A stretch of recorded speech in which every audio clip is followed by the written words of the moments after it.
दोस्तों आपने कई बार सुना होगा कि गवर्नमेंट जब भी आप इंडिया से बाहर एक्सपोर्ट करते हो तो बहुत सारे इंसेंटिव्स देते हैं। तो इसी रिगार्डिंग आज हम लोग बात करने वाले हैं इस वीडियो के अंदर। जी हाँ दोस्तों, आज मैं आपको इन डिटेल बताऊंगा कि आरओडीटीपी होता क्या है। देखिए दोस्तों, आरओडीटीपी के पहले हम लोग यूज करते थे MEIS, merchandise export India scheme.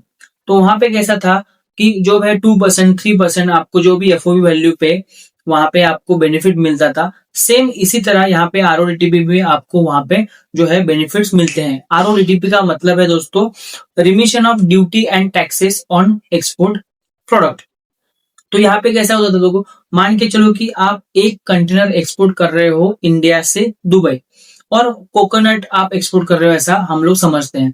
ठीक है, तो अगर आप कोकोनट एक्सपोर्ट कर रहे हो और उसका जो कार्गो वैल्यू है मतलब एफओबी वैल्यू है, अभी एफओबी वैल्यू का मतलब क्या हो गया, आपका प्रोडक्ट का कॉस्ट, पैकेजिंग का कॉस्ट, आपका प्रॉफिट मार्जिन, उसके बाद में आपका पूरा जो लोकल ट्रांसपोर्ट और शिपिंग लाइन के चार्जेस, मतलब कि आपके फैक्ट्री से लेके आपके पोर्ट तक का सारा चार्जेस जो है वो यहाँ पे एफओबी वैल्यू में इंक्लूड होगा। तो एफओबी वैल्यू के ऊपर आपको जो है वो डिसाइड किया हुआ परसेंटेज आपको मिलता है। अभी कितना परसेंटेज मिलता है इसके बारे में थोड़ा हम लोग बात करते हैं। देखिए दोस्तों, ये जो परसेंटेज है वो 0.3% टू 4.3% आपको मिल सकता है depending upon your product and HS code.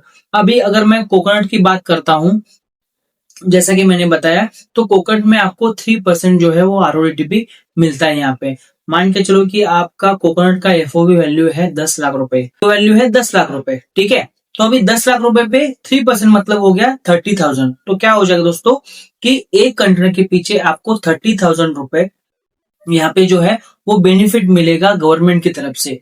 तो ये था दोस्तों आरओडीटीपी के रिगार्डिंग। आरओडीटीपी का कैसा प्रोसेस है, क्या है, तो आरओडीटीपी के लिए आपको कैसा है दोस्तों कि जो भी आपके शिपिंग बिल्स है वो सारे शिपिंग बिल्स आपको वहां पे उसका डेटा एक बनाना पड़ेगा। उसके बाद जो आपका पेमेंट बायर के साथ में आएगा, तो वो पेमेंट का जो आने के बाद ईबीआरसी जनरेट होता है। तो ईबीआरसी का एक नंबर रहता है, तो वो सारा डेटा जो है वो आपको एक एक्सेल शीट में फिलअप करके आपका जो भी डीजीएफटी का कंसल्टेंट है या फिर आपका सीएचए है, बहुत सारे सीएचए ऐसे काम करते हैं, तो आपको वहां पे वो देना है। एक बार आपने दे दिया तो वो जो डेटा है वो वेरीफाई करती है गवर्नमेंट की, सच में ये बीआरसी के अगेंस्ट इतना पेमेंट आया है, ये शिपिंग बिल के अगेंस्ट आपको पेमेंट आया है या नहीं।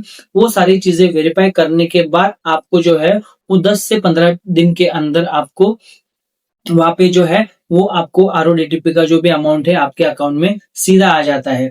मैं जब राइस एक्सपोर्टर के साथ में काम कर रहा था, येलो मेज के साथ में, तो हम लोगों का कैसा था दोस्तों कि 500 कंटेनर हमारा मंथली जाता था। तो हर एक कंटेनर के लिए या फिर हर एक मंथ के लिए हम लोग ऐसा अप्लाई नहीं करते थे। हम लोग क्या करते थे, 6 महीने में या फिर 8 महीने में एक ही बार हम लोग क्या करते थे, पूरा 8 महीने का डेटा कलेक्ट करते थे। सारा डेटा सब एक्सेल शीट में फीड करके जो भी रेडी सब चेक करके ईबीआरसी चेक करके सारा हम लोग फाइल रेडी करते थे और हम लोग जो है वो हमारे कंसल्टेंट को कुरियर करते थे।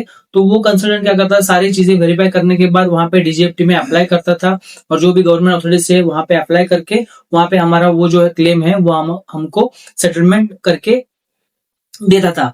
तो आप ऐसा भी कर सकते हो, या फिर आपका अगर वॉल्यूम कम है तो मंथली बेसिस पे भी आप पेमेंट आने के बाद वहां पे कर सकते हो। वो टोटली डिपेंड है आपके ऊपर। तो ये था दोस्तों आरओडीटीपी के रिगार्डिंग। मैं आशा करता हूं कि आपको स्टेप बाय स्टेप सारी चीजें मैंने एक्सप्लेन की है इस वीडियो के अंदर।